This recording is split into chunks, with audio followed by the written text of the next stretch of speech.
和侯府联姻那天，有个小姑娘身穿大红嫁衣，先我一步踏入侯府。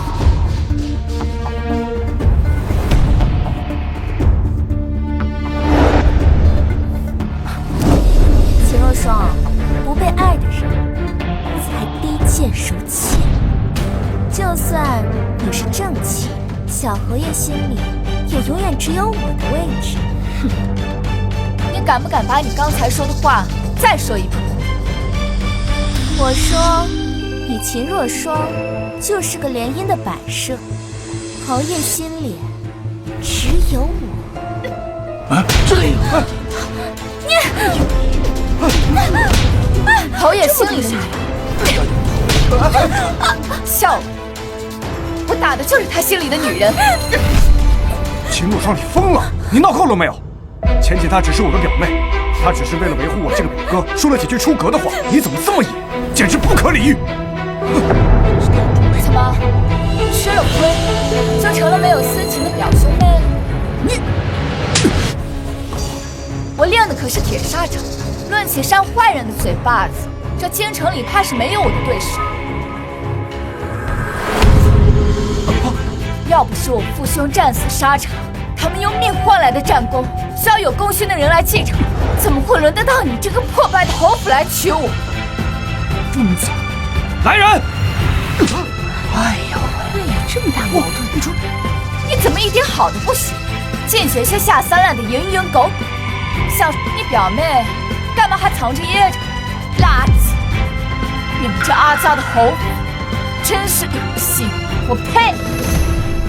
来人，把这侯府大门给我关了！哎，进去了。哎，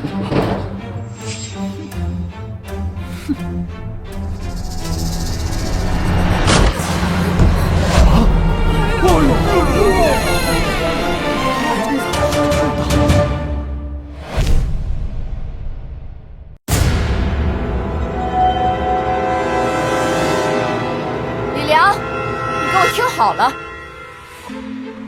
我父兄功勋在手，我选择任何一个权贵人家，他们都会把我捧在手心里，当珍宝一般对待。现如今是你们侯府没落了，上赶着求我才答应嫁的。你可别忘了，老侯爷在金殿苦苦哀求的样子，哪来的脸在这挑三拣四？给我死一边去！对了，你们好好商量商量，给我一个结果。不然明日我便去金殿告御状，抄你们侯府满门。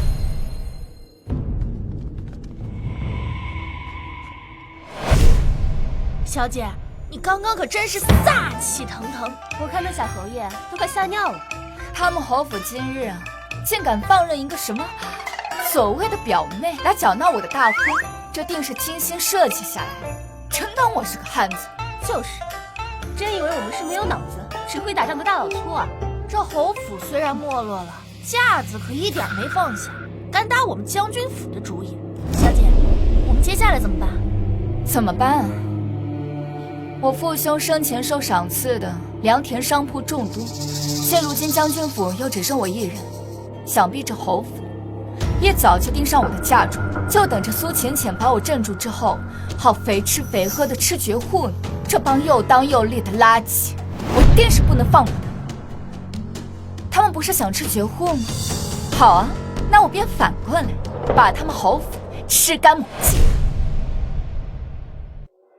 对，大不了把什么狗屁婚书撕了，再到战场上抡大刀。皇帝还能逼迫一个有战功的将军家的姑娘非嫁人不可吗？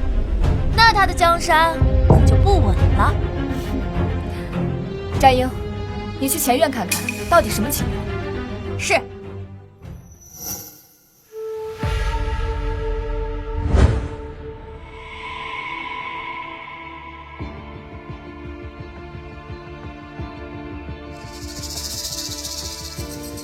小姐，老侯爷出来了，正在安抚宾客。现在处理后宅事务的是侯府老太太。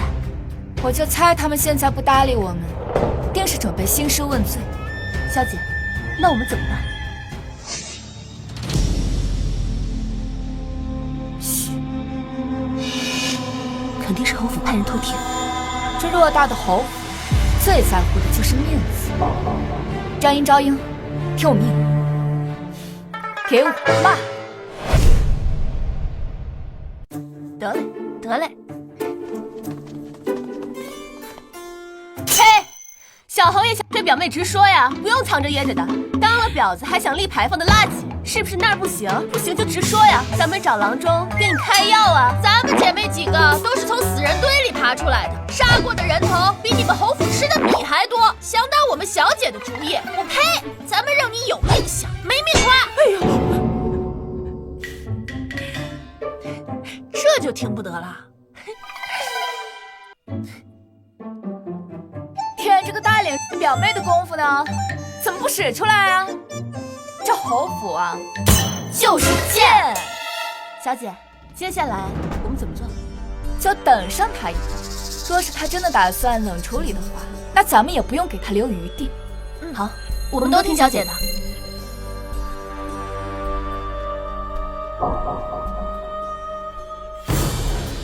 这都1个时辰了，看来这侯府不把我们放在眼里。看来他们是不想让我把事情闹大，丢了侯府的面子，想不拜堂直接就进洞房。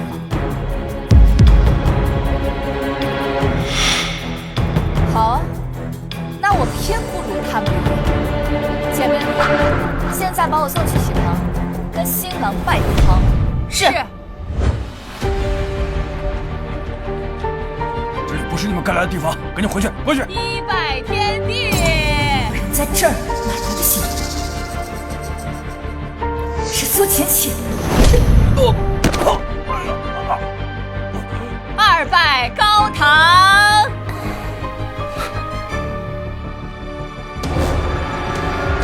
我看谁敢！我看谁敢！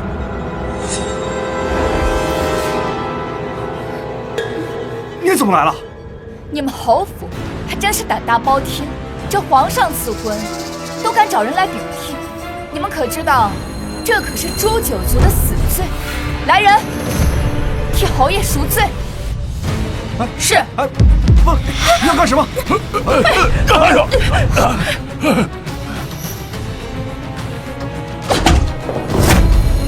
住手！快住手！别砸了！别砸了！别砸了！小双啊，老身与你们钱家也算是世交，你就看在我的面子上可好啊？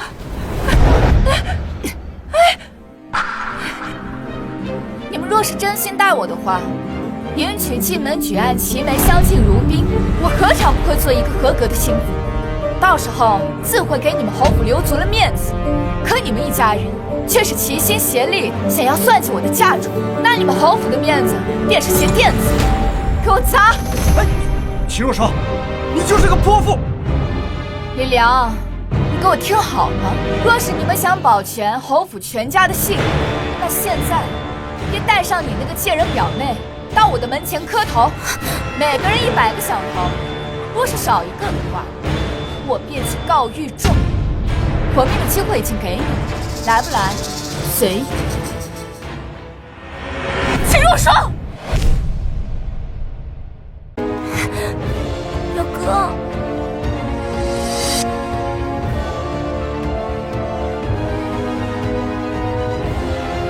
秦若霜，你真的要把事情做得这么绝吗？我做的绝，你这个温柔可人的表妹出现在我婚轿前的时候，便是你们自己将事情做绝。现在开始，给我磕，他磕你数，待会儿他磕够了，便是你磕他数。把父兄的铁券单数拿出来，这对贱人若是磕不够100个响头，那咱们便上金殿。是。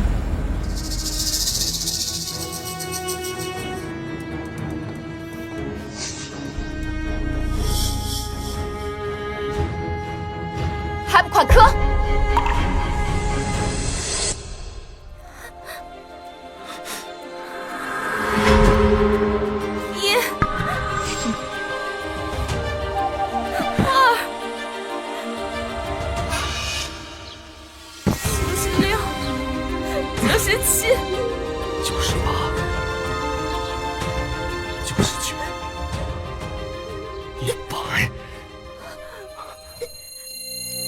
乖，这1两银子是赏给你的，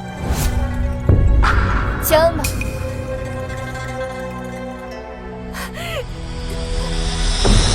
浅浅，小姐，我们刚出去溜了一圈，你是没看到，现在全城的宾客都在暗暗嘲笑，侯府一夜之间成了全京城的笑话。大婚之日，全家人接着我们小姐是孤女，合起伙来想给我们小姐下马威，没想到被我们小姐反杀，回旋镖狠狠地塞进了他们自己的嘴里。那感觉比逼着他们自己喝自己的金汤还难受。那都是他们自作自受。来，干杯！秦若霜，你什么意思？你也不撒泡尿照照自己的样子，哪来的自信？还想爬老娘的床？秦若霜，我可是你夫君啊！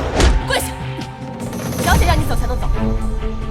秦若霜，你还要干什么？皇帝赐婚，那自然会监察虚实。若是第一夜就让新郎睡客房的话，传出去肯定会引人怀疑的。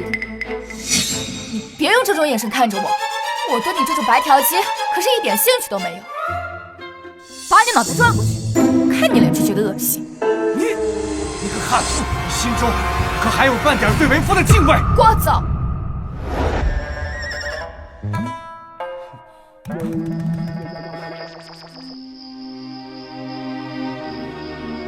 小姐，他已经跪了1盏茶的时间了，让他滚吧。让他滚。是，滚！秦若霜，这个悍妇，你等着！明天我就让人散布全城，你八股无德！哼，是吗？昭英，起居注记录好，小侯爷李良，新婚夜，龙凤呈祥，时间嘛，1盏茶。是，你传播谣言可从来不只是男人的专属手段。怎么，小侯爷是想再喝1盏茶吗？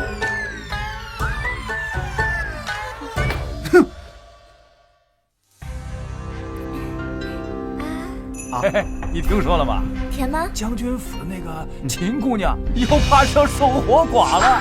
我听说呀，小侯爷那个不行，只有这1盏茶的功夫。姑娘进了洞房，出来还是个黄花大闺女。秦若霜，表哥，你没事吧？来人呐！表哥，你别吓我！活该！咱家小姐跟着将军久经战场，不仅会操纵兵马，还懂得利用舆情。她呀，真是踢到铁板喽！你这个没用的东西啊！整个京城都知道你只有1盏茶的功夫，1盏茶呀！现在侯府的礼单上全是府上的补品，侯府的脸都被你给丢尽了。爹，这真不怪我，我昨天晚上什么都没做，是那个贱妇。他让我跪1盏茶就出来了，他是故意羞臊侯府，让侯府难堪。你还敢说啊？要不是你在大婚当日招惹他，叫他难堪，他能这样对你吗？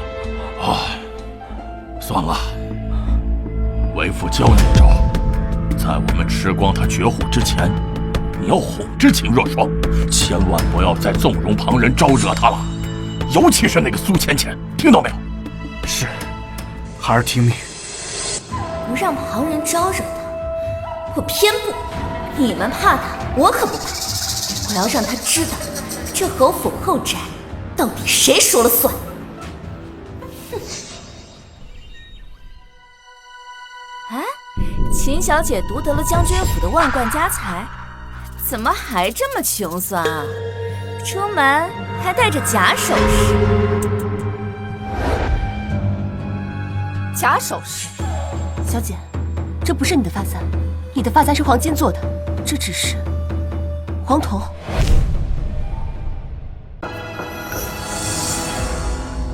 小姐，这只步摇也被调换过。无妨。哎呀，行了行了，人家秦小姐这将门虎女的，肯定跟咱们不一样呀。咱们是穿金戴银，金贵无比，人家秦小姐呢，真是不挑啊，什么破铜烂铁的都能带出门，你就直接说他只是会舞刀弄棒的土包子不就得了？我可没这么说啊。妹妹们先聚着，我先走一步。我看你还能得意多久？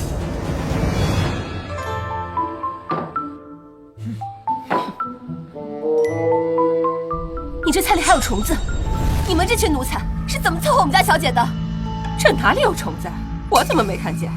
我看这菜干净得很呢。既然你说干净的话，那便赏你吃。那倒也不用。你一个大老粗，还一副千金小姐的做派，吃个饭还挑三拣四，你个刁奴！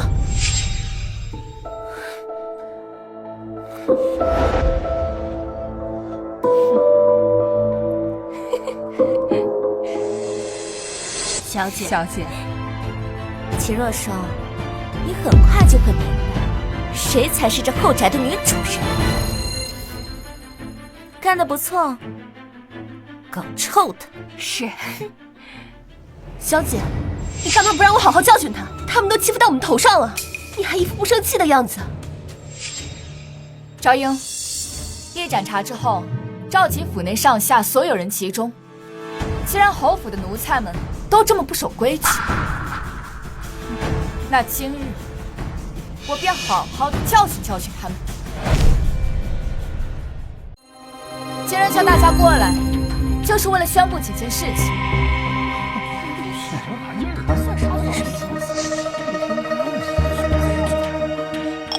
今天节日呢，侯府里倒是热闹得很，有一些不长眼的东西，以为我是什么好捏的软柿子。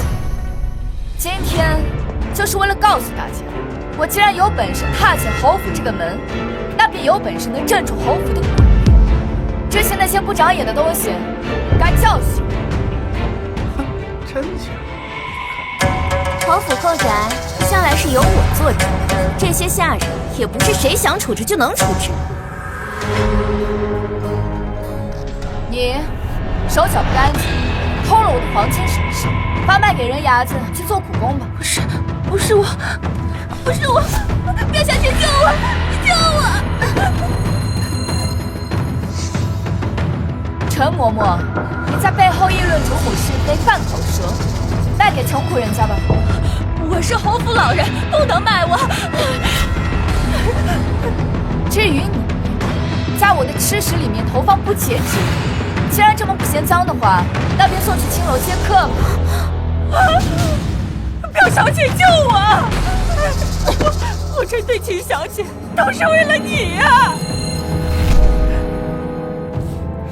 做钱，怎么100个响头还没磕够，还想继续？说来也是可笑，你一个寄居在侯府的访客，还真把自己当主子。你们今天都给我认清楚，看明白，给我记住了，到底谁才是这个家的主子？可不是什么阿猫阿狗的小丑，就能跳到我面前来装人。你等着，我这就去告诉表哥。现在整个侯府都指望着我的嫁妆过来，他们又怎么敢得罪金主？你就算是去了，也是王八齐活该，白费力气。原来小姐等着今日一次性拔干净所有的钉子，既是处置了刁奴，又当众警示了众人，看以后侯府里还有谁敢生事。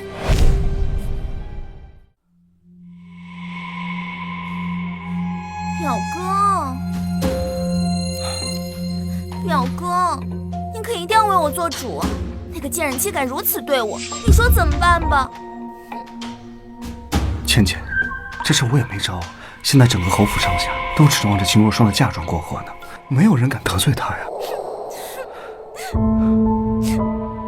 要不这样吧，过几天不是你18岁的生辰吗？我想办法去秦若霜那里弄点钱过来，给你大操大办，绝对让你风风光光的，好不好？真的？还是表哥对我最好了。秦若霜，到时候我定要好好羞辱你，把我失去的脸面夺回来。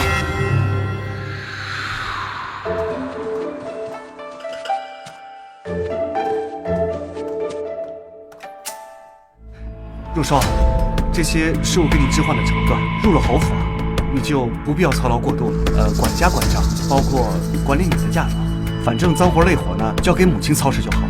她有经验，比你更会持家一点。会持家，然后便把侯府操持成这个狗屎样子。在我没来侯府之前啊，你们连吃个鸡蛋都要算计半天，就这还好意思让我把嫁妆让出？哪来的大脸？李良，我看这几天没骂你，给你脸是吧？不给便不给，怎么骂得如此难听？把你那匹破布给我带走！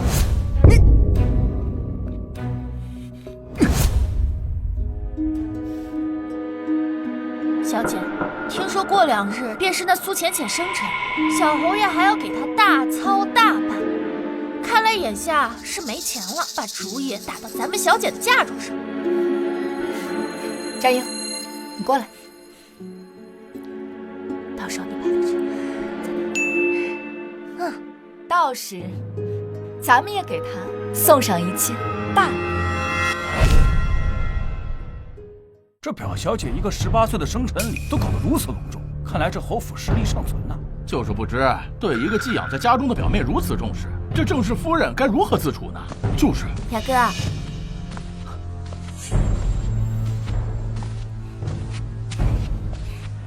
表哥，我今天好不好看？浅浅最美了，你就是今天的主角。来人！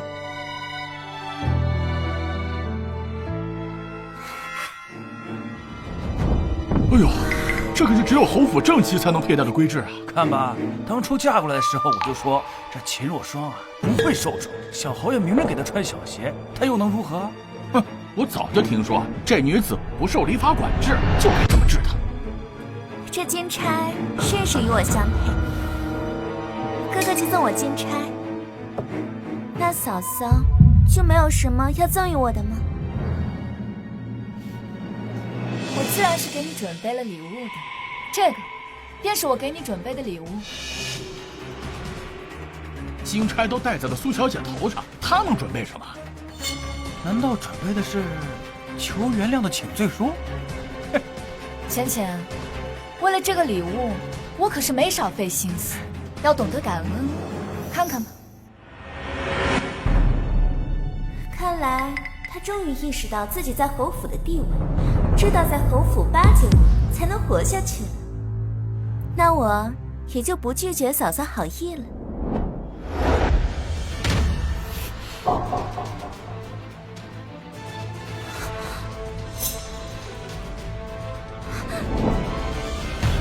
什么？要送我去和亲？这……对，通过我的不懈推举，陛下可算是终于同意了，将你送去塞外当和亲贵女。我要去塞外和亲。什么？塞外和亲？塞外那里可是苦寒之地，边疆蛮子又粗鲁不堪。秦若霜，你送表妹去和亲，不就是置她于死地吗？不可能，不可能！我怎么可能会去塞外和亲？这塞外苦寒，听说那游牧民几10年不洗澡，身上的跳蚤洗下来，够炒一盘菜的了。可不止呢，我听说这塞外蛮子一人娶妻，全家受用，丈夫死了就传给他的儿子孙子。苏小姐这般瘦弱的身子，恐怕待不了2年就要香消玉殒了呀！表哥，你救救我呀，表哥！秦若霜，你怎么能如此歹毒，竟送表妹去和亲？表妹明明已经是什么？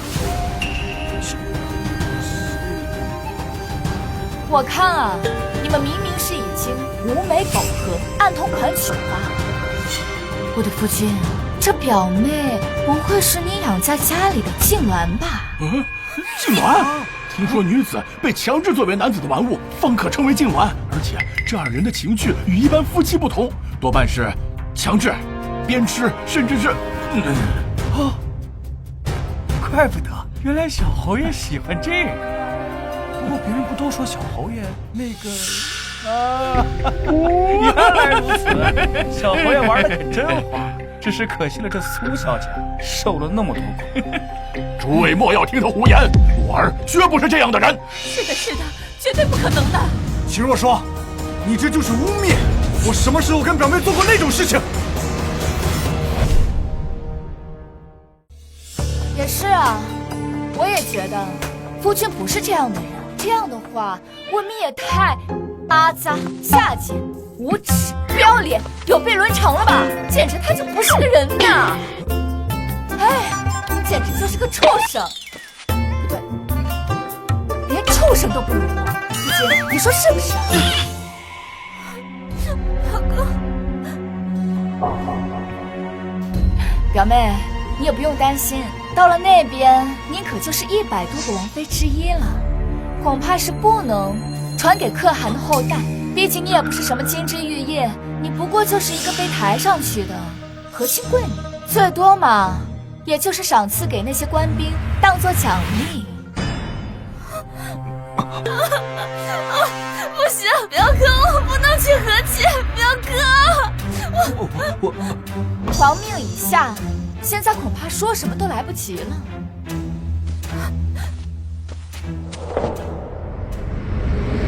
我不能去和亲，我已经怀了表哥的孩子，我已经怀了表哥的孩子。是吗？哎呀，你是痉挛了呀！你说什么？老爷，表妹，你说什么？表哥，我已经有了你的骨肉，这可是侯府唯一的血脉，你一定要留下他呀，表哥！你与表妹私通，还搞出了私生子，这若让陛下知道，恐怕你这封爵就保不住。老爷，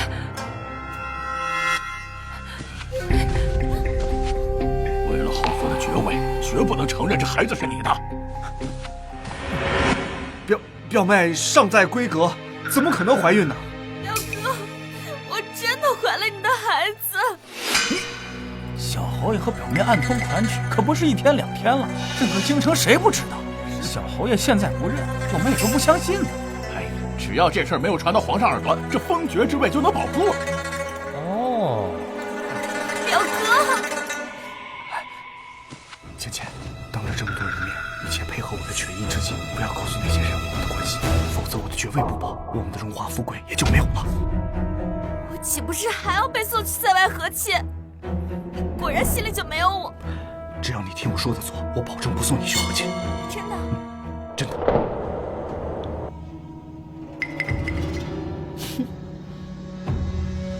诸位，我刚才是慌乱之下口不择言，其实这孩子不是表哥的。不是他表哥的，孩子生父不明，但我表妹既已怀孕，便不能送去和亲了。我只好回禀皇上，收回成命。但至于有心之，谋划便不能得逞。嫂子，看来不能如你的愿了。索浅浅，我治你的招多着。战英，老太医到了吗？刚到，在外候着，等着给苏小姐请脉呢。秦若霜，你什么时候找的太医？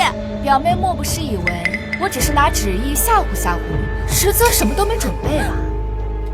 你这个贱人！表妹，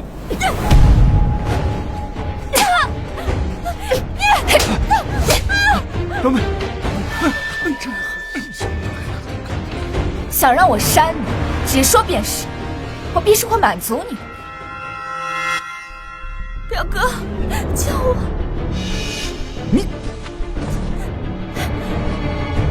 苏小姐，你就等着吧。是不是真的有孕，即刻便知晓。太医，请吧。是。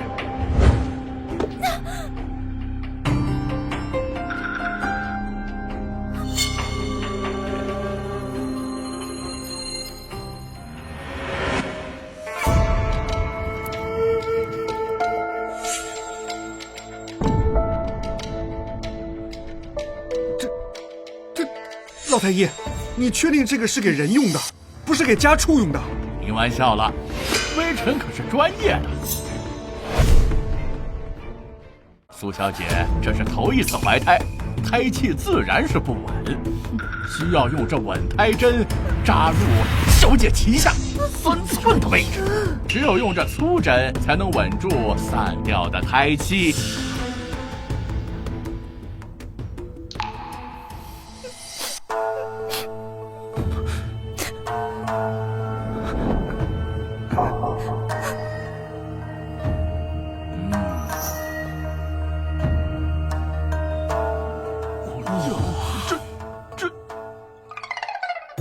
小姐莫怕，待会儿微臣给你把脉的时候，如果您胎象平稳，就不需要用此物。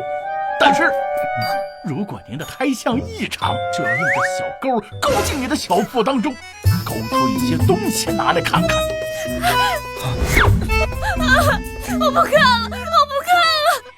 你是否怀有身孕，直接关系到皇命，岂是你说不看就不看的？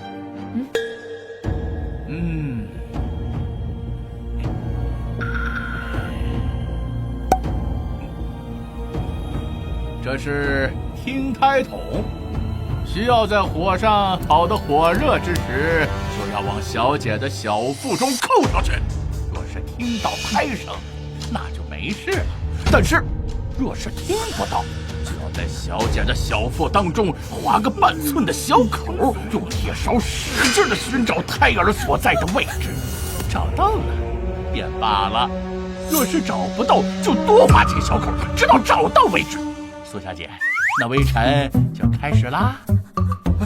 哎，表妹，老太医，你看我表妹都这样了，要不这脉就别耗了吧？是啊，这，那怎么行啊？这可是陛下的旨意，而且苏小姐也是陛下钦点。若是不探查清楚的话，你们侯府上下怕是没人能给陛下一个交代吧？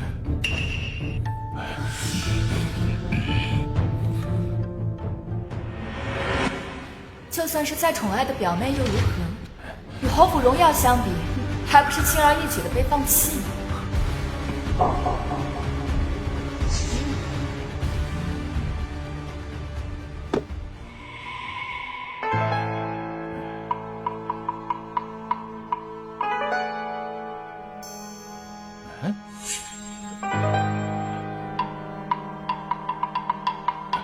秦小姐，这苏小姐她没有怀孕呢。啊，没怀孕？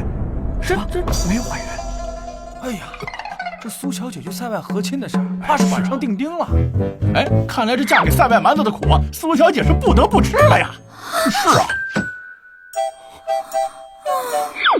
表妹。虽然表妹没有身孕，但却非处子之身。若是与塞外可汗和亲，恐怕这事是真的不妥呀。到时候，若因此事影响两国邦交，你还有侯府可都是死罪啊！求求你了，你就放过他吧。若霜，咱们都是一家人，不能因为一个表妹拉上全家人去死吧？以后后院都听你的，还不行吗？小姐，老夫人都说了，把管家对牌钥匙给您，你就网开一面吧。什么？对牌钥匙？不是说后宅都听我们小姐的吗？那不就是让我们小姐管家？我，哎呀，是。既然老夫人跟老侯爷都这么说了，那我这个做儿媳的又岂敢不答应呢？既然如此，和亲一事，我会去向陛下禀明的。这个结局正合我意。苏浅浅、李良还有侯府这些人，我怎么可能让你们轻易解脱？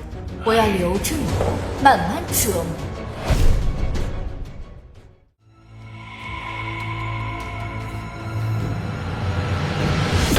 这秦若霜简直大逆不道，根本就没把侯府和我这个夫君放在眼里。我看，不如直接杀了，再把嫁妆直接抢过来了事。胡扯！他武艺深不可测，身边又有那么多女兵，怎么杀？谁去杀？杀了以后，又如何向皇帝陛下交代？你以后说话之前过脑子。那怎么办呢？侯府的家底都要亏光了，秦若霜的嫁妆没有到手也就罢了，连管家之权都交出去了，总不能一直这么耗着吧？咱们没时间耗了呀。我有一招。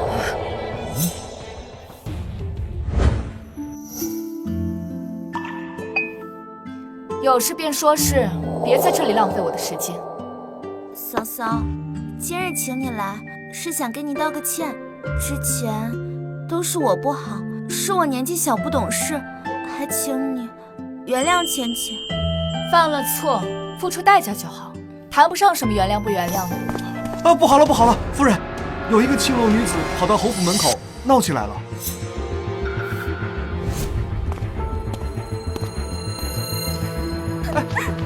这成何体统？夫人，求求你给我一条生路吧。我们找一青楼女子，谎称是表哥相好，要纳尔府为妾。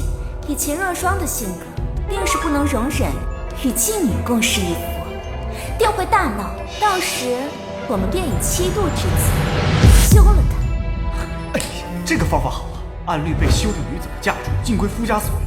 这样一来，我们就能名正言顺地留下她的嫁妆了。对，这样既能解决侯府的财政危机，又能把她赶出去，岂不是一举两得？秦若霜，你能打能杀又如何？这后宅的争斗还得靠脑子。你说清楚，到底怎么回事？我与小侯爷两情相悦，宁愿在青楼里长久地等着侯爷，也不愿接别的客人，所以保姆就把我赶出来了，说夫人不能收留我进府伺候小侯爷，我便真没活路了。你这是在逼迫我们小姐吗？我们小姐是将门千金，岂能与青楼女子共侍一夫？我说夫人，人家都求到这个份上，我看您就答应得了吧。是啊，同为女人，你怎么忍心看着别人被逼上绝路？这也太铁石心肠了。实在不是我逼迫夫人，我是真走投无路了。说夫人不能收留我，我便真只有死路一条了。夫人，你若不让我进侯府，我便长跪不起，以死明志。哎，你看看你，这小美人为我沦落至此，若我再不给个名分，那岂不是太不负责任了？今日谁说话都不好使啊！我一定要纳美人入府，日日宠幸，双宿双栖。嫂子，我看这位妹妹实在可怜，若是真的渴死在这儿，岂不是让外人笑话我们侯府薄情寡义，将门千金铁石心肠，表哥也会痛不欲生呢。我跟表哥这番添油加醋，秦若霜必定更加怒火中烧，说不定还会当街打死这个妓女，到时候便正中我们下怀。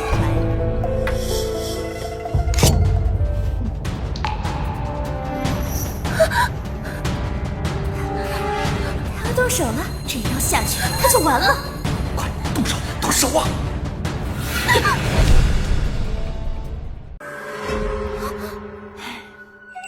妹妹如此情深意重，做姐姐的又怎么会不成全呢？我出身武将之家，不上红妆，不过这个短刃可是我多年随身携带的，今日便送给你了，当做纪念吧。起来吧。这怎么可能？你就同意了？为夫纳妾，乃是贤妻之责，为什么会不同意呢？可她是青楼女子，我连你都能忍受，更何况一个青楼女子？你不行，我不同意。我们正式夫人都同意了，表小姐是以什么立场拒绝呢？怕不是忘了，现在后宅归我们小姐，小侯爷的正式夫人管呢。我只是想拿着妓女设计秦若霜这贱人，可从没想过让这妓女入府分我的宠啊！表哥，你说句话呀！小侯爷方才也说了，今日啊，谁说话都不管用，他定要娶美人入府，日日宠爱，双宿双栖。放心吧，我一定会照办的，并不会让咱们偌大的侯府没了面子，也不会让夫妻日夜煎熬。虽然此事没有扳倒秦若霜，但是得了一个娇媚动人的美妾，这不亏呀。今日之事呢，单凭夫人做主吧。哎呀，夫人，您真是好气量啊！如果是在下的话，恐怕没有那么宽大的胸怀。是啊，我家夫人要是如此，我死了也愿意呢。哎，小心点，嫂子听见。这怎么可能啊！老娘现在就让你死！嫂子，不是那意思呀！等一下呀！姐妹们，回家吧。不行，我不同意。就算你不介意她是青楼女子，但良贱不可同婚。若是你让表哥纳了贱妾，便是违逆律法，照样可以休了你。你说这个呀？小姐，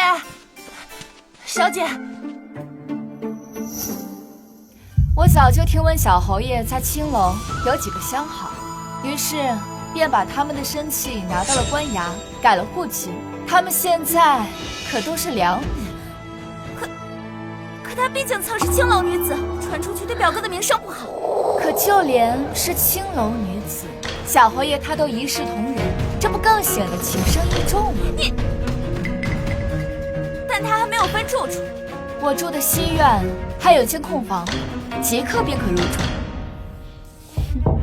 想以妻出汉度之名算计我的嫁妆，真当我没有防备？秦如霜，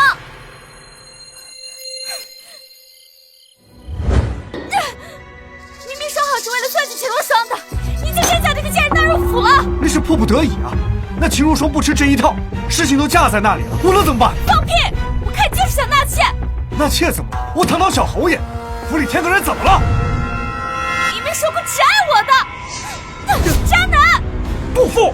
你看看那秦若霜多大度，要是你再这样，我就不来你这儿了。好啊，不来便不来，谁稀罕？到时我投井自杀，你不要后悔！哼，你还敢威胁我？我威胁你怎么了？啊！渣男，渣男！你还敢挠我？渣男！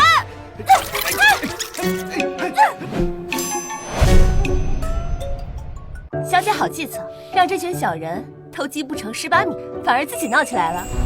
真当我们家小姐是莽夫，只会动粗？论计谋，我们也不差。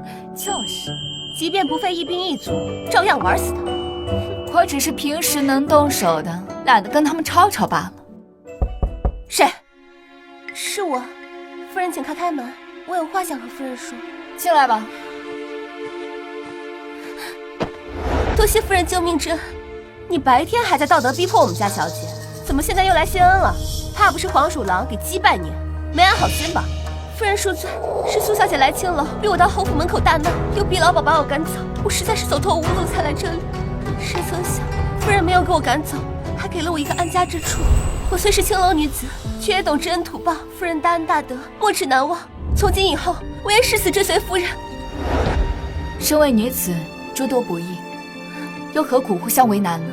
你若是安分守己的话，今后便可留在这里读书习字，也可以学武傍身，也免得遭受他人的逼迫和欺负。但你毕竟曾经加害于我，你的生气我会一直扣在手上。若是他日你背叛我的话，那可别怪我把你发卖出去。好，我若有意愧对夫人，那便叫我曝尸荒野，不得好死。起来吧。夫人，我从小在青楼被教授女工、歌舞、制香，若有朝一日夫人用得上，但凭夫人差遣。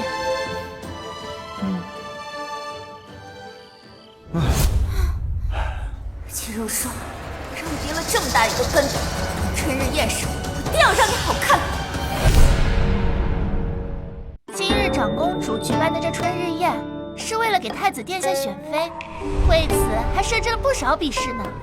你看，这尚书府的小姐，这舞姿可是要拔得头筹了。只是这太子殿下从未露过面，也从不近女色，不知道会不会是面目可憎啊？那又怎样？这可是太子殿下，未来的储君，权倾天下，有多少名门贵女赶着想嫁呢？殿下，皇妹为我娶妻之事，举办春日宴多年，多年来我都从未参加过。今日前来，也只是为了看看皇妹，不为其他。是殿下。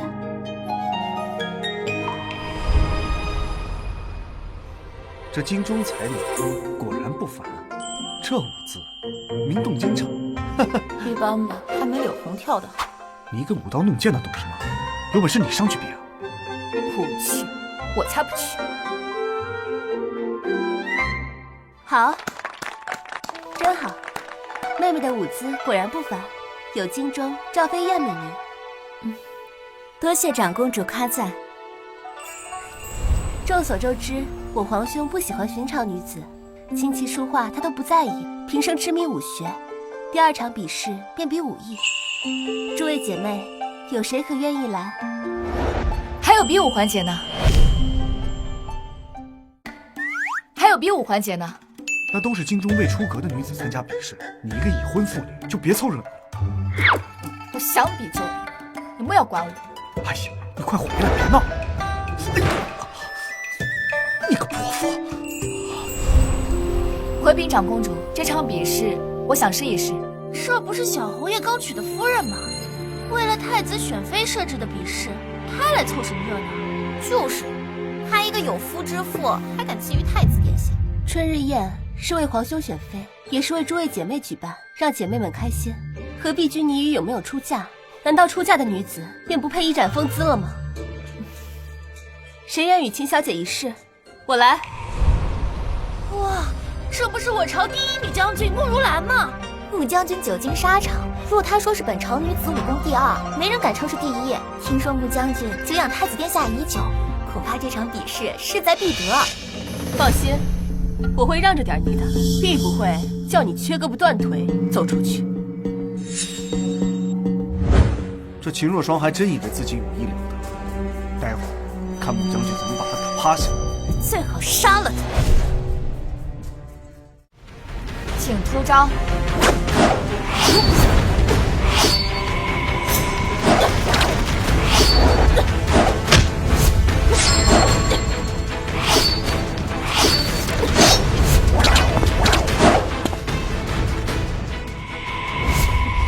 穿着裙子还敢来参加比武，不如赶紧回家绣花。武艺高低不在穿着，将军也是女子，莫不要小瞧这裙子。看枪！将军枪法刚劲，是个少见的好手。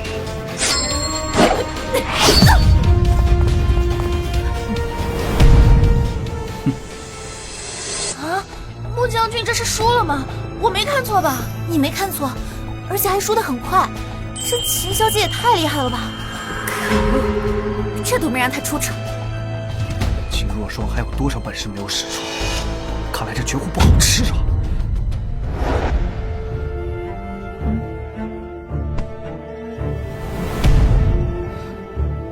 将军枪法了得，却输在了傲慢和轻敌。哼，那便不是我技不如人，我不服，要求加赛。公主殿下，我要求加1场射箭。若是射箭武艺，秦小姐都在我之上，那我便输得心服口服。秦小姐认为如何？当然可以，难得遇到像穆将军这么强劲的对手，我当然愿意。武痴，不过倒是跟一个人挺像的。这是特制的箭靶，射中靶心，轻而易举。要如何才能赢过对方，全看2位的本事。看来要赢过他，需要出奇招。穆将军，这次若是再输了，可别再嘴硬了。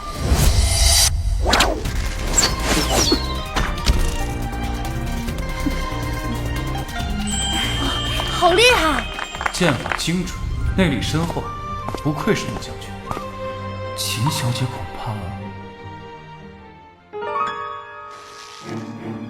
这劲不对，被人做了手脚。这下看你怎么赢！秦小姐怎么还不射？若是再不射，可就要放弃比赛了。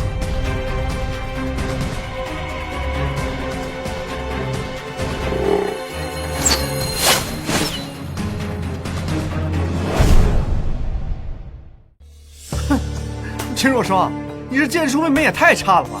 还有我说嫂嫂，你快赶紧下来吧，别给表哥丢人了。秦若霜，你终于当众出丑了。不应该啊，秦小姐武艺高强，不该一箭都没中啊。毕竟是深闺里的小姐，会些武艺强身健体也就罢了，估计从没有练过射箭吧？那还敢接下比试？真是丢人现眼。不对，谁说我没射中呢？穆将军，还请你到术前一趟，不要让别人觉得我作弊了。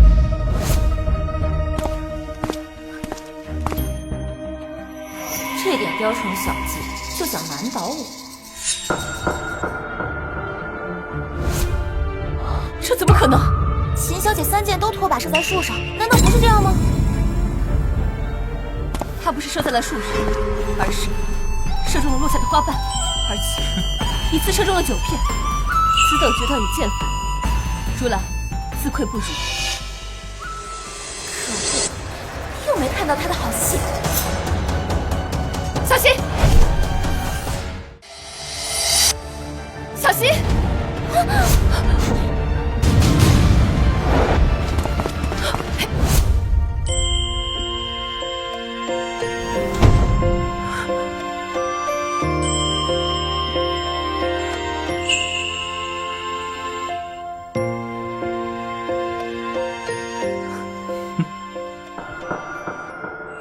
秦小姐，对不起，你的剑，我……将军，你乃是众人心中的榜样，更不可当众这么说。我知道此事一定是受人指使，交给我便可。殿下，如兰今日算是见识到了什么叫人外有人，天外有天。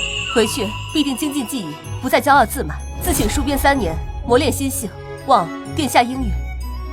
看来秦小姐对穆将军的影响颇深，也好，本宫应允，谢殿下。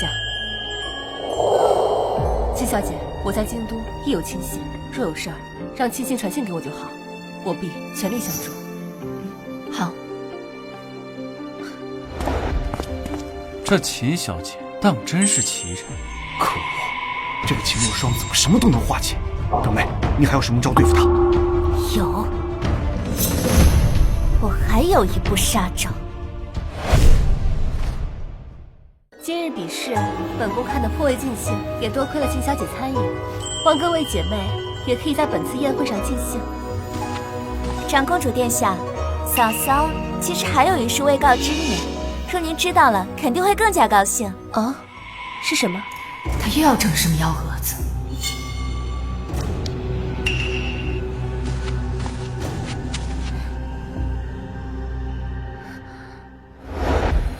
哇，这便是嫂嫂特意为长公主殿下准备的。哇，这件蟒袍好漂亮啊！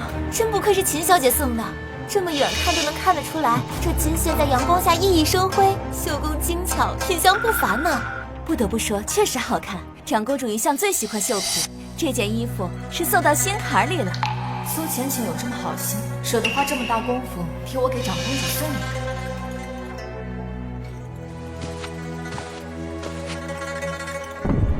果真是好的，不穿有心了。是啊，长公主殿下，这可是嫂嫂亲自一针一线为你缝制的呢，只为送给长公主殿下。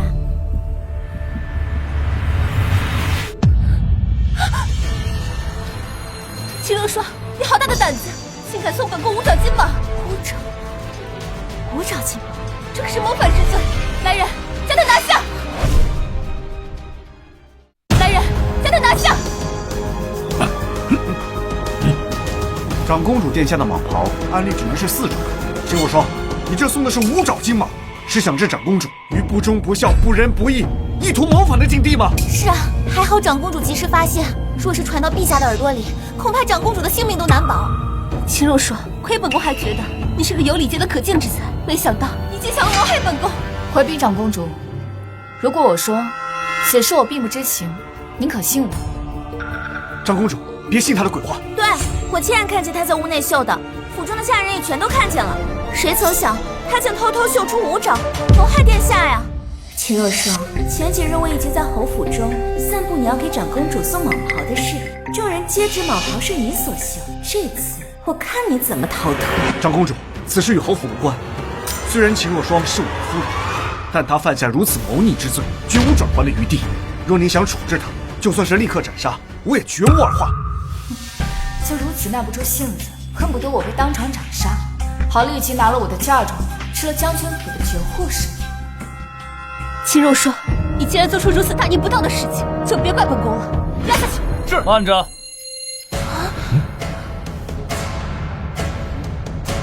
我觉得此事另有蹊跷。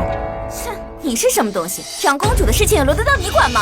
就是，恐怕这人跟秦若霜是一伙的。长公主殿下，求您一同处置。住口！皇兄，你怎么来了？皇兄，他是太子。他是太子。太子，参见太子，参见太子殿下。小侯爷，好大的威风！我倒是不知，本宫堂堂太子怎么被你一个侯爷处置？微臣不敢。太子，我与他素不相识，他为何要替我说话？都起来吧。回禀太子殿下，这个秦若霜藐视君威，意图谋反，他竟送给长公主5掌蟒袍，请您立即处死他。好大一顶帽子呀！苏小姐一口一个意图谋反，你可知谋反乃是诛九族的大罪，你们侯府一个都跑不掉。不是这样的，此事乃是秦若霜一人所为，我们不知啊。我愿立刻写下休书。此刻，这罪妇与侯府再无关系。秦小姐，你有什么想说的？回禀太子殿下，此事确实与我有关。哦。还请太子殿下将这蟒袍交给我，再给我准备一碗清水。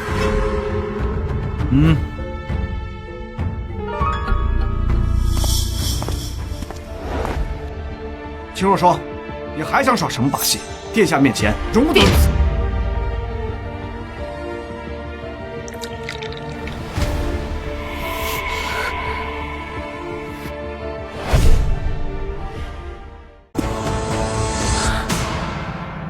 奇了，原来这不是龙爪，而是一朵金花。金花，你不是说万无一失吗？不知道这怎么回事，我明明让人绣了5爪的，这怎么是4爪？幸好我早有准备。深夜来找我，可有什么紧要的事情？夫人请看，这是什么？5爪金蟒，这可是皇上才能穿的衣服。你可知道，私制此袍可是死罪啊！夫人恕罪，是苏小姐吩咐我绣的。苏小姐吩咐我绣这5爪金蟒时，我便觉得奇怪，想到今日府邸私下都在传，夫人要给长公主绣一件蟒袍，在春日宴上送给长公主，便更是心生疑惑，赶紧来跟夫人说明。5爪金蟒，看来他们是想置我于死地。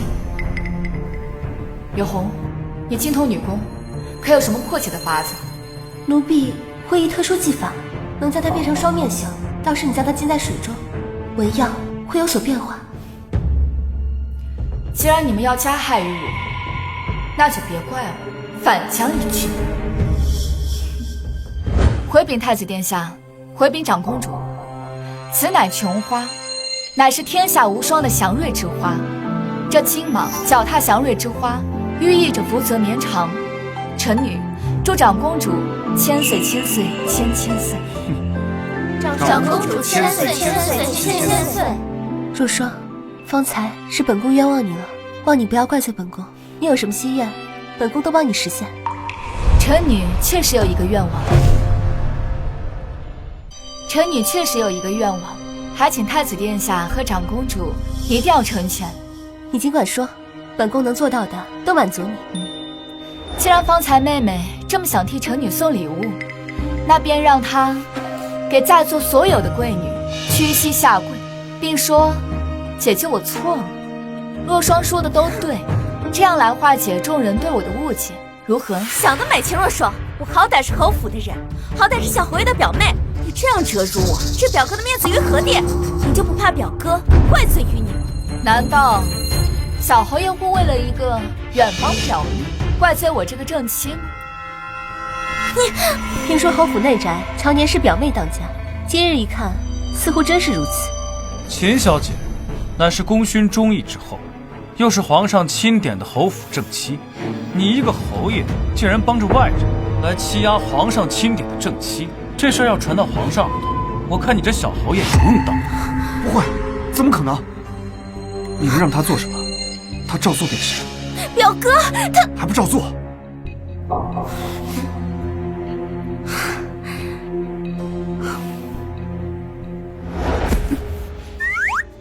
姐姐，我错了。秦若霜说的对，大点声，没吃饭吗？莫不会是这长公主的宴席没有把你招待好吧？姐姐，我错了。秦若霜说的对。姐姐，想姐姐，我错了。秦若霜说的对，可以了吧？可以了，非常有诚意。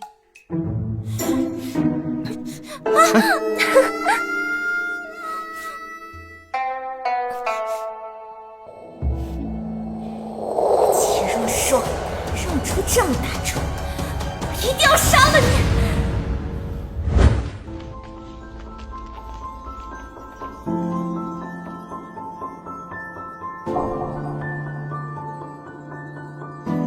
太子殿下方才为臣女仗义直言，臣女甚是感激。秦小姐客气了。不过，本宫看你倒是极为面熟，你可曾随着秦老将军去过边关战场？父亲，哥哥，我得胜归来了。看你这身男儿装，像什么样子？这未来怎么嫁人了？嫁不嫁又能怎么样嘛？反正我知道，你们啊一定会养我一辈子的。我现在呢，就只想身穿戎装，身骑战马，在战场上杀敌，守我大夏边疆。你呀，我对外宣称你留在京城，你一定要守好你女扮男装上战场的秘密。为父还想你觅得佳婿呢，记住没有？知道啦。我乃秦家唯一的女儿，这些年又一直在京城。太子殿下莫不是把我的兄长错认成是我了？那倒是本宫唐突认错了人。不过你们兄妹俩长得倒是极为相似。无妨。雁门关一战，秦家军全军覆灭，我父兄都死在那场战役中。还请秦小姐节哀。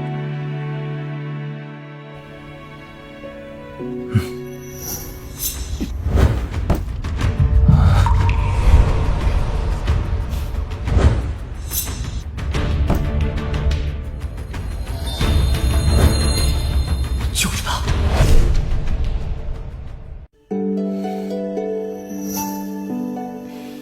他这个眼神，莫不是真的在军营见过我？太子殿下若是没有其他事的话，臣女先告退了。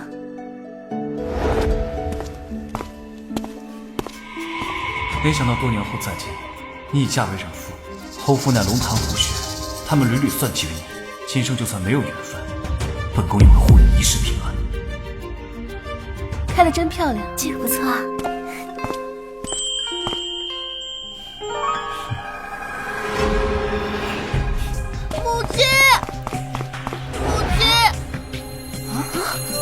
这孩子怎么管他叫娘亲？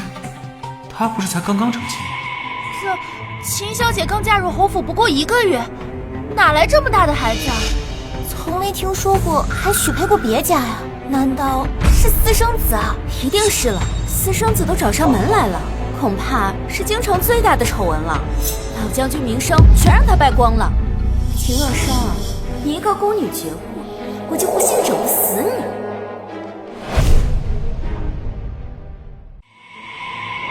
这两人还真的跟狗皮膏药似的，一个阴招接着一个阴招，让人烦不胜烦。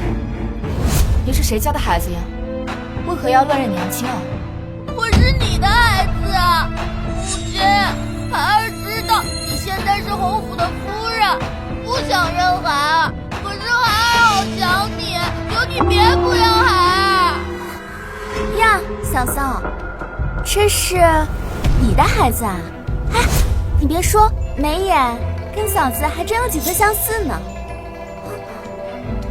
表哥，这么大的孩子，表哥你已经不知？我完全不知。秦若霜，原来你嫁入侯府前就与他人私通，还搞出这么大个孩子来，你把我们侯府当成什么了？简直是不守妇道，给我们京城闺女的脸都丢尽了。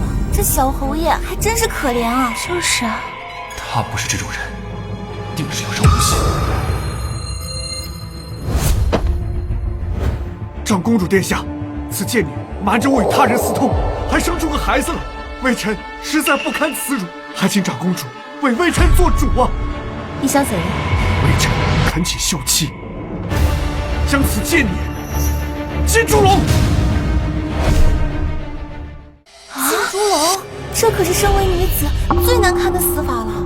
活该，是他不守妇道在前，我可不愿同这种人同为京中贵女。老将军若是在天有灵，定会被他气活，再气死。为人母亲的，能如此心狠，连自己的孩子都不要了，活该受此大刑。就算剥皮抽筋都不为过。他说这是我的孩子，你们便都信了？孩子是最纯洁无辜的，从来不会撒谎。他如今都跑到你身边喊着你母亲了，还能有假？就是。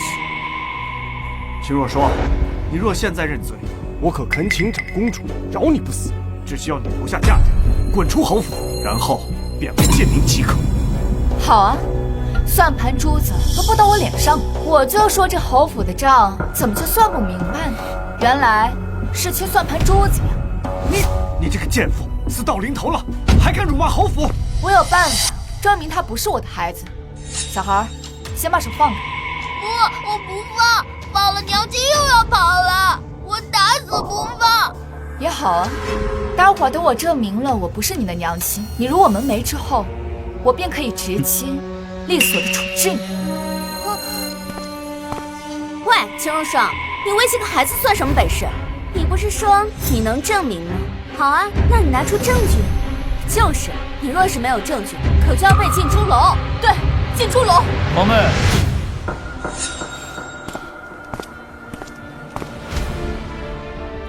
这些就是你推荐为太子妃的京城贵女，刚吃了人云亦云的亏，就又人云亦云，简直就是一群无脑的蠢货。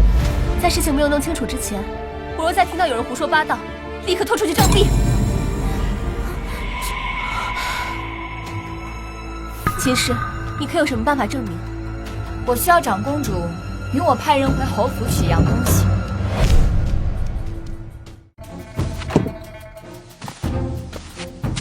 此乃我父兄从西域收缴之物，只需要将测试之人的血滴在这兽头上。如果两人有血缘关系，那便会亮红光；若是没有血缘关系，便会亮蓝光。这样便可证明这个孩子不是我亲生的。你开什么玩笑？世间怎么可能有如此奇异的宝物？秦若霜，我看你就是瞎胡说，我怎么从没听过这世间有这种神兽？简单啊，不信的话，找人试一试不就知道了？找谁？不愿意试。秦小姐，若你这物件有假，我看也不用测，你直接进猪笼。好，我同意。我游历多年，也未曾听闻有如此神兽。他若是不能证明，本宫就算是背负骂名，也要将他救下。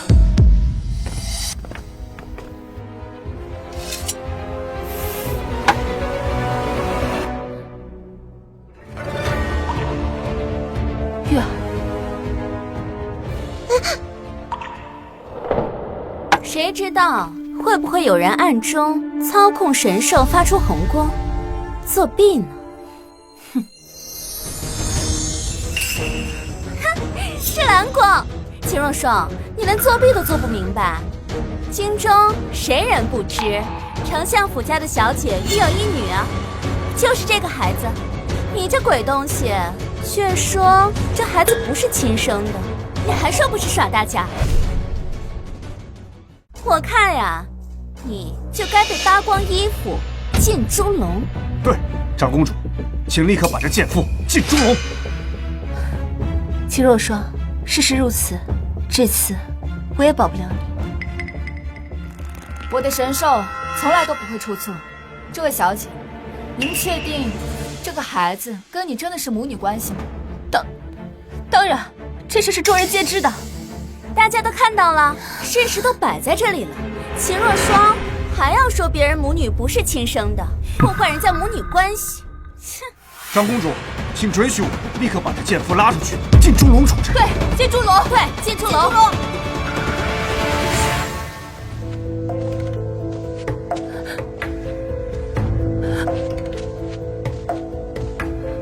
陈夫人，孩子我已派人带走，你最好想想清楚，这孩子到底是不是你亲生的？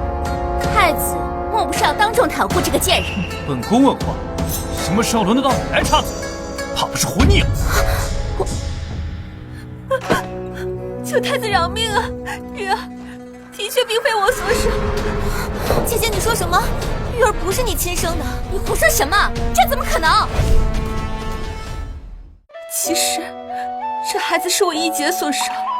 我一姐受夫家虐待，还含恨而死。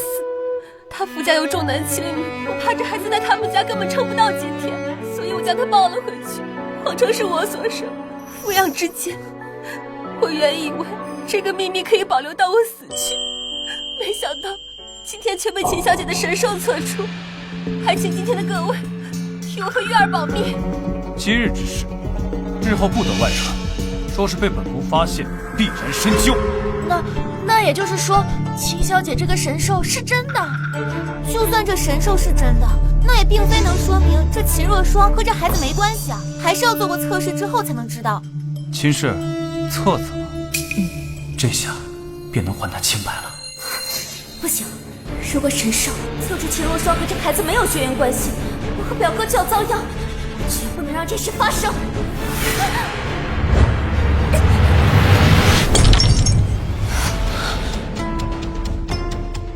苏浅浅，你居然故意损坏了老将军给小姐的遗物！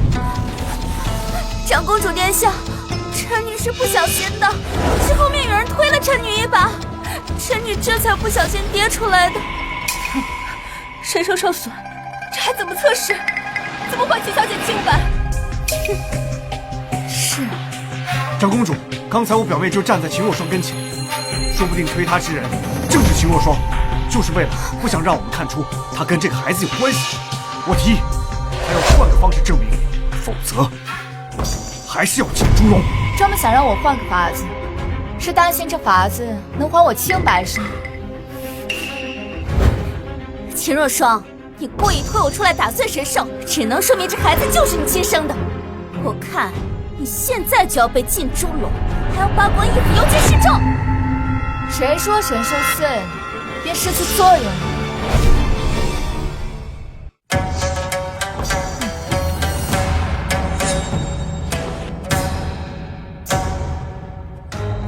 去，把你那血滴在上面。娘亲，太爸疼，孩儿不测，不测。放心吧，以我的手法，定不会弄疼你的。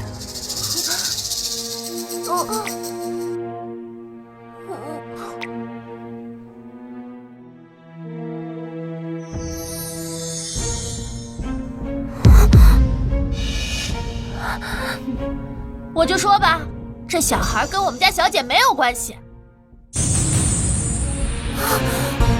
这什么意思啊？若是发紫光，则证明测试的两个人并非两代人，而是同样年纪的人。不信的话，可以在场随便找个小姐来跟我测试一下，定然就是发紫光。什么意思啊？这怎么可能是同样年纪的人？侏儒？难道这个小孩是一个成了年的侏儒？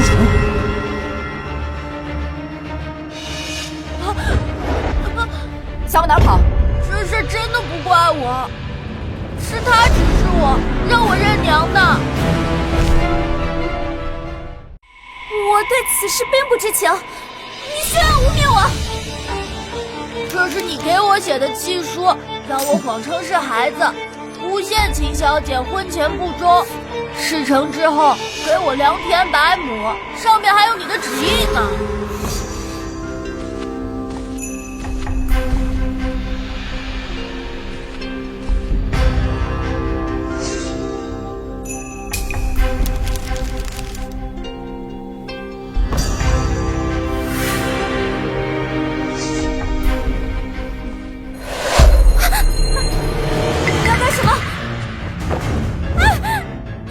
拿出来！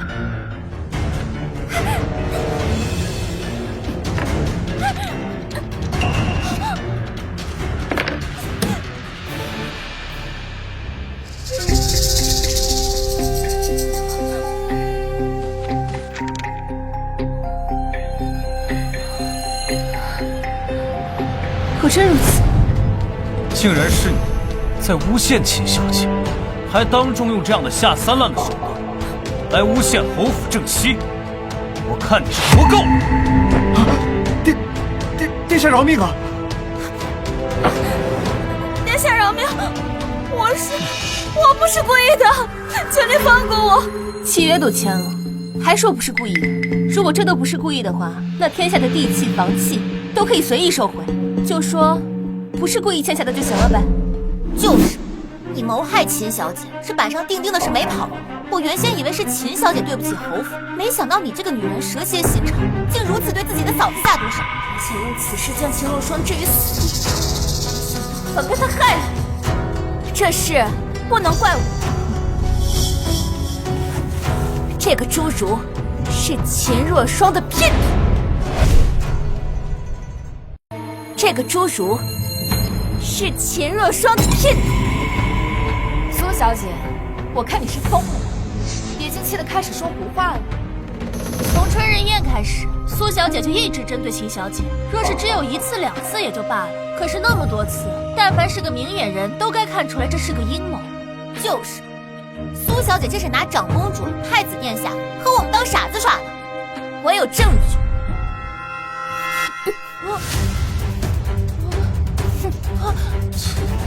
也太拙劣了。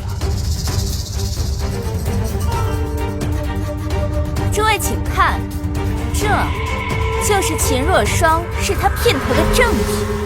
竟真有啊！就一块手帕，能说明什么？就是，万一是你偷的呢？除此之外，我还有证据。他的后腰处有一个胎记。他怎么知道？我还知道，胎记是红色的。秦若霜，你当真有此胎记？回禀长公主，臣女不敢隐瞒，确实有此胎记。你讲，秦小姐，你当真是如此浪荡之人？可我之前还那么信你。我早就说了，他不是什么好东西，对将军府丢人。秦老将军竟养出你这样伤风败俗的女儿，他是如何得知我后腰处有胎记的？还知道胎记颜色？秦若霜啊，秦若霜，你更衣时我的丫鬟曾经偷偷看到，没想到竟在此处派上了用场。秦若霜，事到如今，你还有什么话可说？依我看，进猪笼都治不了你的罪，要把你扒光的衣服扔到大街上，游街示众，让那些百姓们瞧瞧，将军府养出了你这么个伤风败俗的女儿。秦若霜，你让我丢的面子，今日我全都要加倍奉还。秦小姐，太子殿下让我和您说一句话。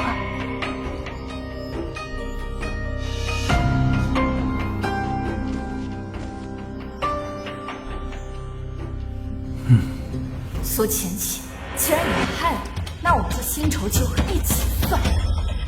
秦若霜呀，秦若霜，我劝你最好赶紧俯首认错了。就是，我确实有胎记，但你可知道我的胎记大小如何，又有什么特征？我当然知道，知道什么就快些说出来，莫要磨磨蹭蹭。是红色的。还有呢？有铜钱大小，是圆形，没那么深。胡扯！回禀长公主，回禀太子殿下，我身上的胎记是小时候救兄长时被炭火所伤，边缘带3道浅纹，形状像柳叶一般，远远比铜钱要大得多。刚才那名男子只知道我的胎记是红色的，其他的便一概不知。想必呀，便是刚刚有人趁混乱告诉他，而刚刚靠近过他的人，便只有苏浅浅。长公主殿下，我刚刚真的什么都没有做。这条帕子正是我前几日所丢。苏浅浅，你偷窃主母的东西，偷窥主母的隐私，告知外男，你可治罪？我没有。你的嘴当真是硬。方才我已经全部看到，是你将丝帕藏于袖口，又假装从那侏儒胸口掏出，之后在他耳边低语几句。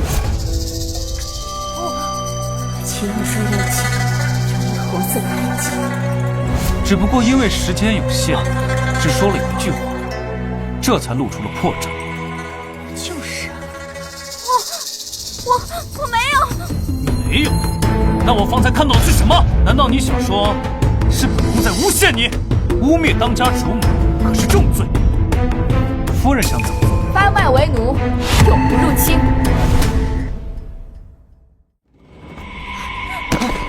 芊芊，什么？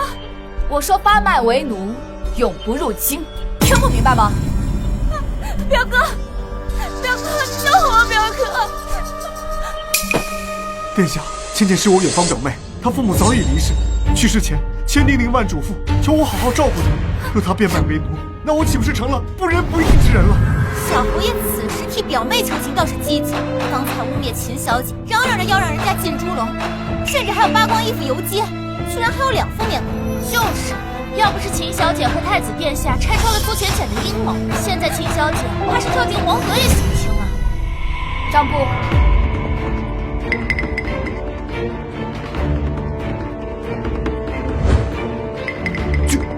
这是什么？3月初6，支银200两，给苏浅浅买金钗；4月12，支银3000两，给苏浅浅购置外宅。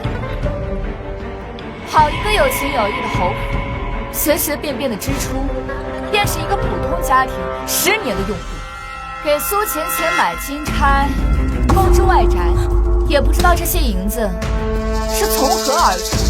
这些银子还不是从老百姓身上出的，那么多赋税，竟然被用来养这么一个人。就是，苏浅浅讲好听一点是侯门远亲，讲难听一点就是一个普通百姓，凭什么吸百姓的血来养他呀？就是，本宫1月用度不够100两，你们侯府真是好大方。我要发卖苏浅浅，夫君可有何异议？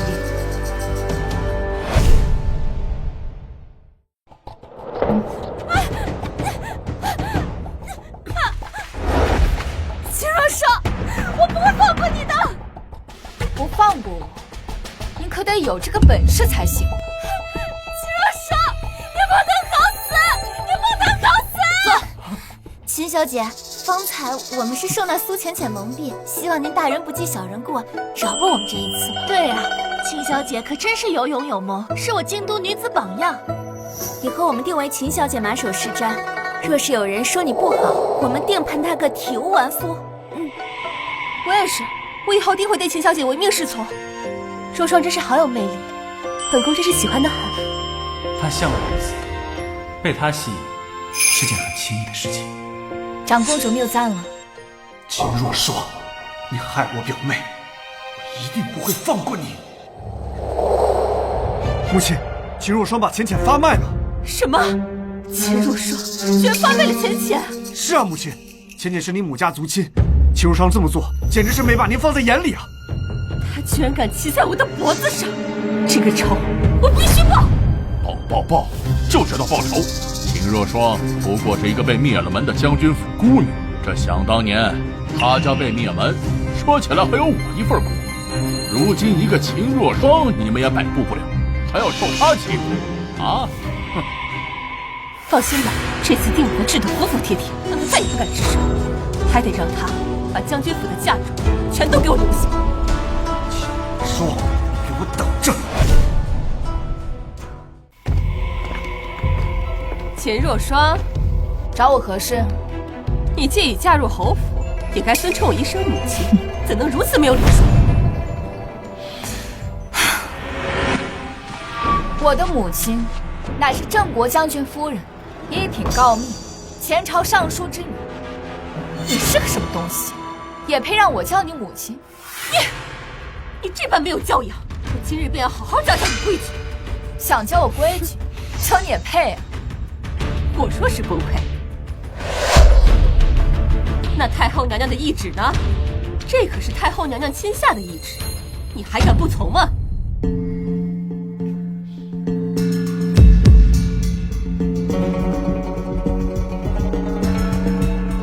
太后娘娘的懿旨，谁敢不从啊？你想怎么教？唉，从明日起，你需每日天不亮就来给我请安，给我斟茶倒水，按肩捶腿。还有啊，我这身体不好，你须得给我煎药，我那药需要文火3个时辰，烈火3个时辰。你需要亲自守着我的药锅，若是敢离开半步，或是让我不满意，那即刻扫地出门，留下所有价值。这才是你的主要目的。听明白了吗？听懂了。不过我觉得呢，这并不能解决问题。什么？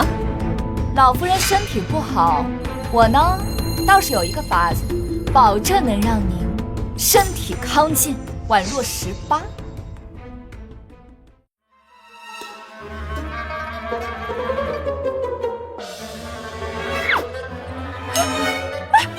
怎么回事？老夫人，早起练武才是强身健体之道。走。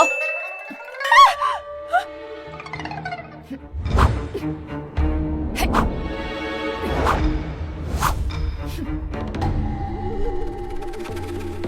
老夫人，已经寅时了，该醒醒。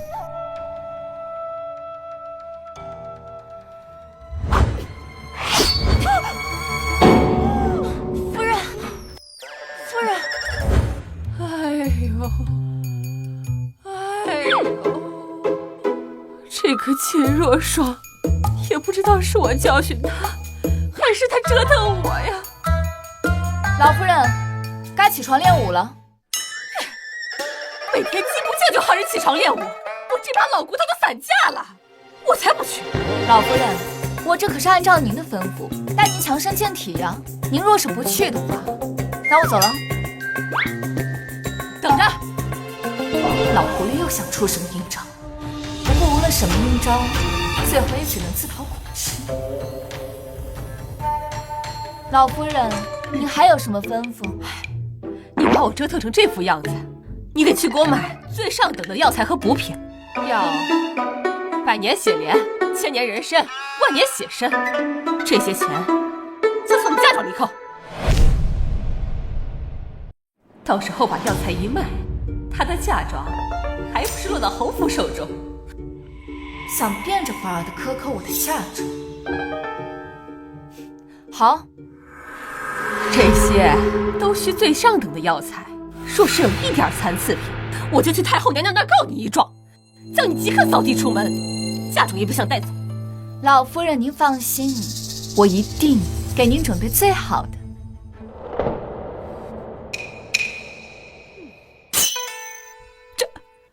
这什么？这个是野菜汤，这个是野菜丸子，这个是野菜炒野菜。老夫人，您身子虚弱，虚不受补，这必须得清养。您可知道这一桌子野菜我费了多大的功夫啊？我让你去买最好的药材，你弄这么一桌兔子吃的东西干什么？哎呀，老夫人，您怎么还着急了呀？你不会要咬人了吧？定是心火太旺。来，喝点野菜汤，清清火。秦若霜，我可有太后的懿旨，你要是胡搅蛮缠不听我的，我就去太后娘娘那告你。我这可是去宫中特意请来了庞老太医，太后娘娘也同意了这种补法了。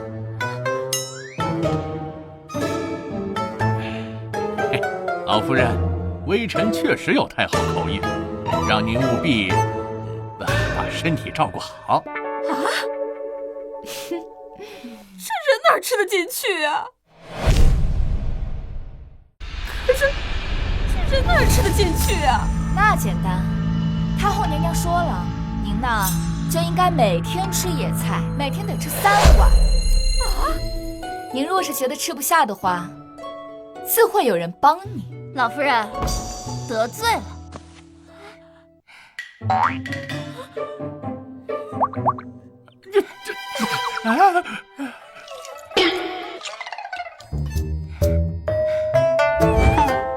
等一下，我自己吃。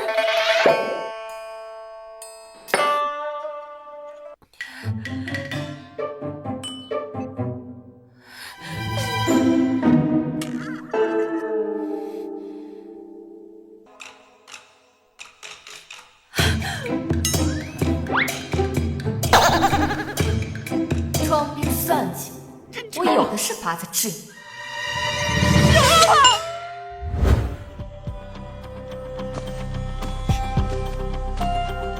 老夫人说了，不要的事情她暂时不跟你计较。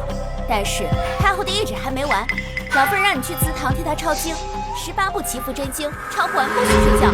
这怎么抄得完？你这不明摆着欺负人吗？就欺负你了，怎么了？我们老夫人可是有太后懿旨，不愿意也可以。把嫁妆拿出来呀！你回去禀报老夫人，我现在就去。深夜叫我去抄经文，肯定是计划着别的什么阴谋诡计。刘红，你懂得最多了，你随我一起去。秦若霜，这次你死定了！刘红，别抄了，赶紧尝尝，可甜了。夫人，我们今天不是抄经吗？而且这是祠堂啊，你怎么吃上贡品了？这又不是我家的祠堂。再说了，侯府的这些祖宗能教出这样的后人，肯定上辈子也没少干那下下事。吃吧。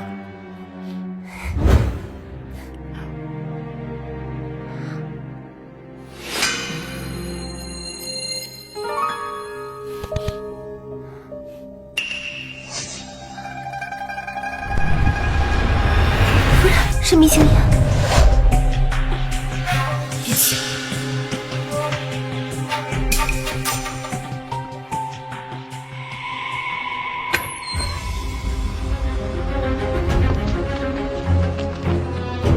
跟我斗，我吃的盐比你吃的饭多。秦若霜，过了今晚，人人都会知道你是个不要脸的荡妇。到时候，不但你的嫁妆全归侯府，我还要你死无葬身之地。去吧。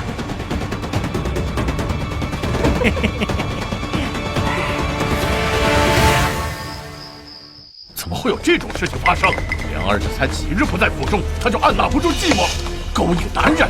这要是真的，本侯定将他进猪笼。啊，这是怎么回事？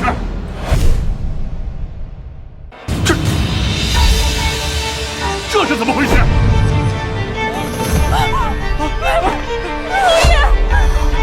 老夫人，您在这儿做什么呀？本来以为是要抓秦小姐的奸，没想到竟然是老夫人。没想到老夫人一把年纪还玩得这么大，难不成这侯爷老了，满足不了老夫人了？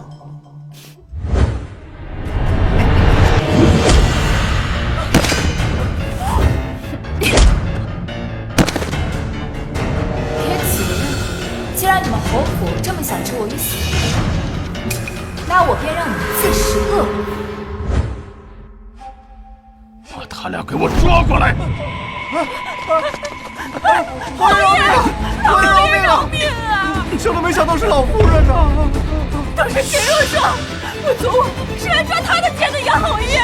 我，老夫人，我昨天夜里也没来过祠堂啊，你怎么可能是来抓我的？胡说！侯爷，你可以问问我的贴身丫鬟，昨晚的事她知道的一清二楚啊，侯爷。是。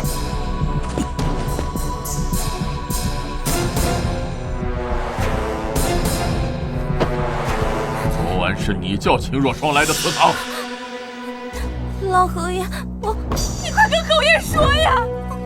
我没有。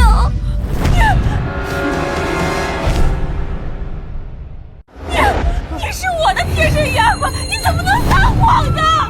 我没有撒谎，我没有。侯爷，侯府众人皆对下人苛待，可自从我管家之后，下人们的待遇提高，遇到事情我还会贴补银钱。现在侯府众人早就为我所用，连贴身丫鬟都这么说了，想必不会有假。肯定的，老夫人怎么会想陷害自己的儿媳呢？看来给老侯爷戴绿帽子这事儿是板上钉钉了。够了！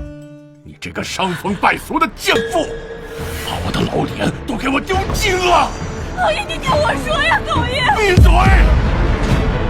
这个奸妇，给我拖出城外庄园去，看押起来！没我的命令，不许外出！那个床子又破又老，我年事已高，身体又不好，你把我送过去，不就是要我死吗？谁让你给我戴绿帽子的？带走！李然，多年夫妻结婚，你不能这么对我！秦若霜，我做鬼也不会放过你的！做人斗不过我，做鬼我更不怕。带走！讨厌！走！讨厌！不要！饶命啊！饶命啊！冤枉啊！老侯爷，你还有什么事儿？又废，你们都逃不掉，我要一个一个把你们侯府吃干抹净。小姐，自从苏神浅被流放，小侯爷整日棉花素柳，都把家安在了那些烟花女子的床上。那不是正好吗？给我省事儿了，省得我天天看他那张脸犯恶心。小姐，小侯爷回来了，现在在侯府门外。烦人的玩意儿又回来，走吧，去看看。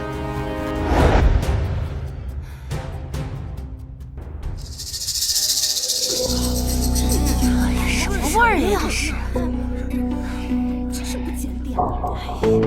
什么味儿啊？发生什么事了？您就是夫人吧？小侯爷呀，给您送回来了。小侯爷，这是小侯爷！侯爷！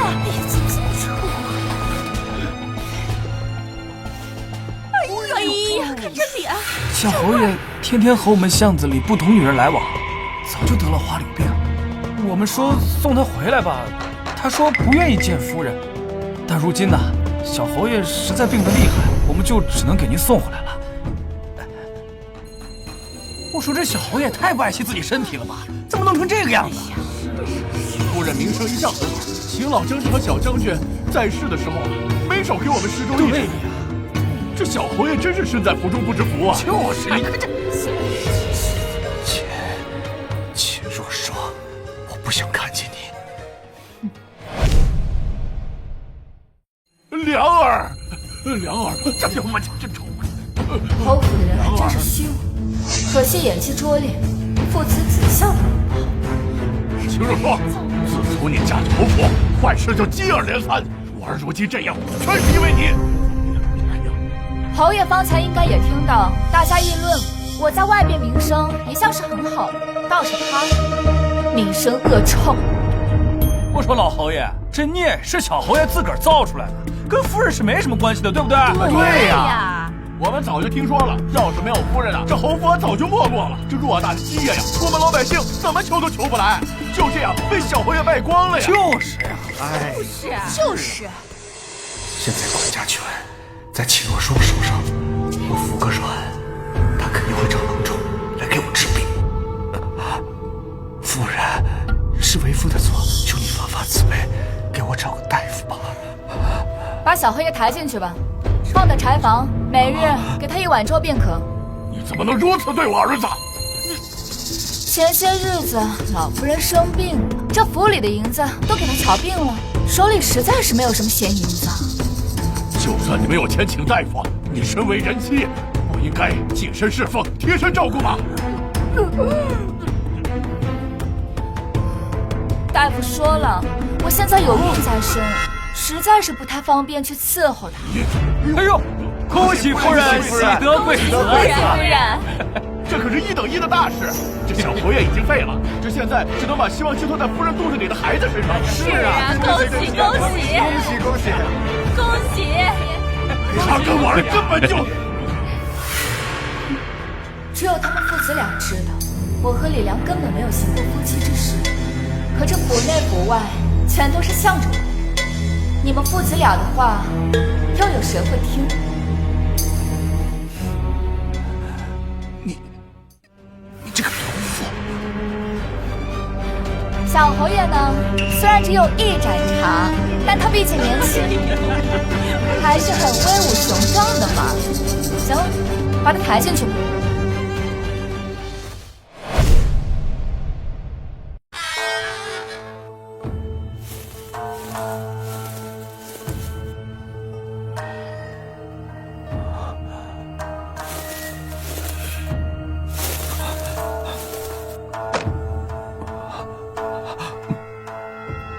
想当初，秦家战败是我一手促成，没想到如今我们家却被将军府的一个孤女搞成这副样子，我的心实在是不甘了。那个女人竟然真的将我关在柴房里，每日只给我1碗粥，她是诚心想饿死孩儿。父亲，这一次断不可留的。为父有办法了，本侯出手，这次必将他碎尸万段。哼！小姐，小姐，佳音，出什么事了？你平日里可不会如此鲁莽。小姐，我刚刚听老侯爷说，秦家战败与他有关。看来，老将军和少将军的死与他脱不了干系。我这几日在查看侯府的账簿，就发现了有许多猫腻，还有一笔巨额的支出，想必这定和前线有关系。难道他们勾结外邦？你去联系太子殿下，因为我要见他。是。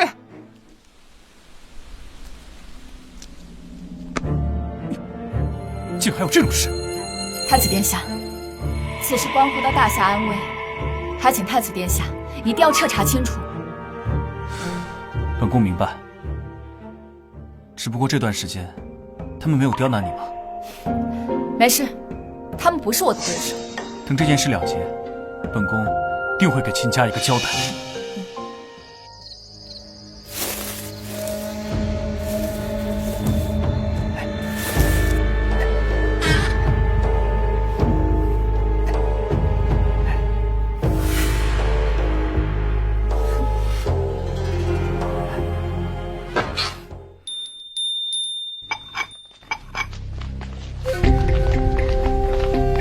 秦若霜，看到太后娘娘还不赶紧下跪！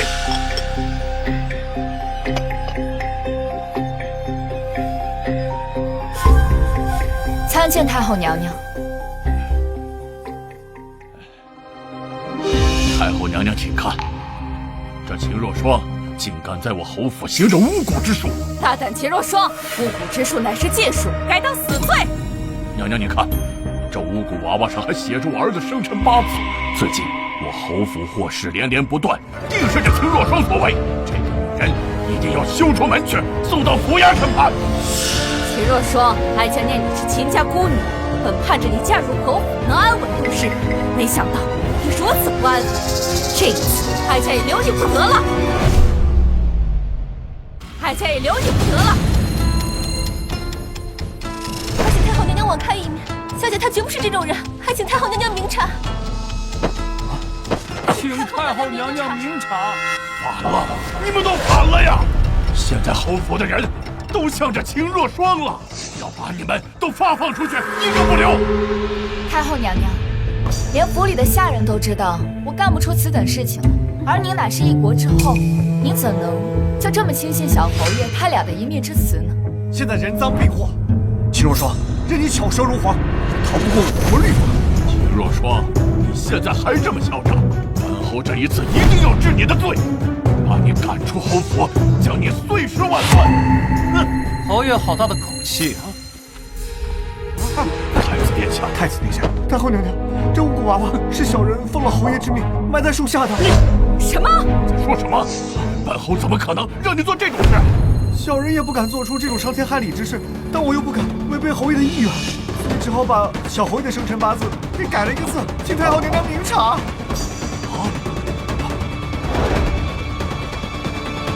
当真写错字？夫人，在我母亲生病的时候，给了我一大堆银子，要不是夫人，我的母亲恐怕早就没命了。夫人菩萨心肠，不应该被奸人所害呀。李忍，亏本宫还信任你，想必你夫人进宫跟我说的那些话，秦若霜如何苛待她，也是假的吧？太后娘娘恕罪。太后莫急，他侯府干的阿杂事还不止这些。这本账簿记录了侯府与外邦勾结的所有事。他侯府常年入不敷出，欺压百姓，钱都拿来支援敌军了。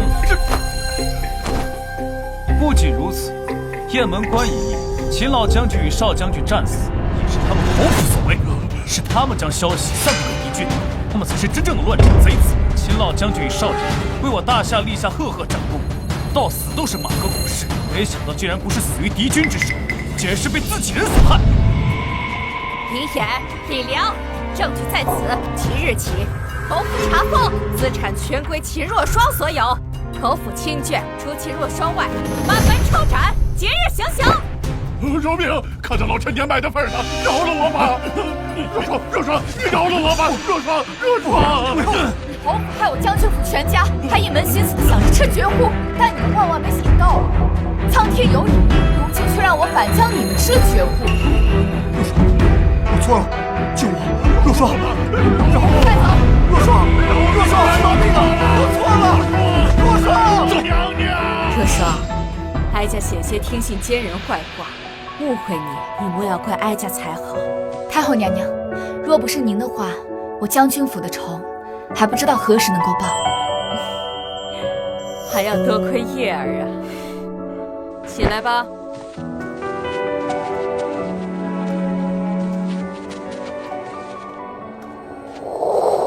若霜，其实从多年前你女扮男装，第一次随父兄上战场时，我便倾心于你，直到你嫁入了侯府，我当时便想着暗中护你一世平安。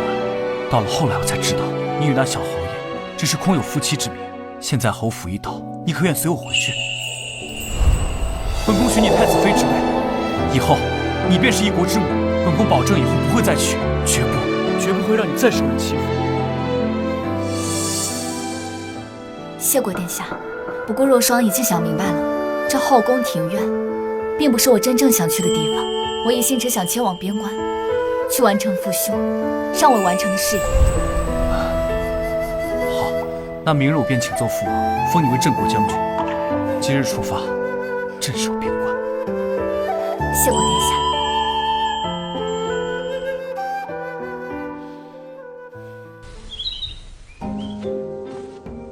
扎营，赵营，收拾一下东西，我们准备启程了。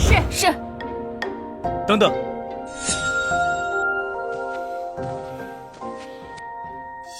秦将军，我已向父皇禀明，自愿戍守边关3年。将军可愿带我一同前往？我萧明业愿为秦将军鞍前马后。将军既然要守着百姓一世太平，我便随将军一起守护万世。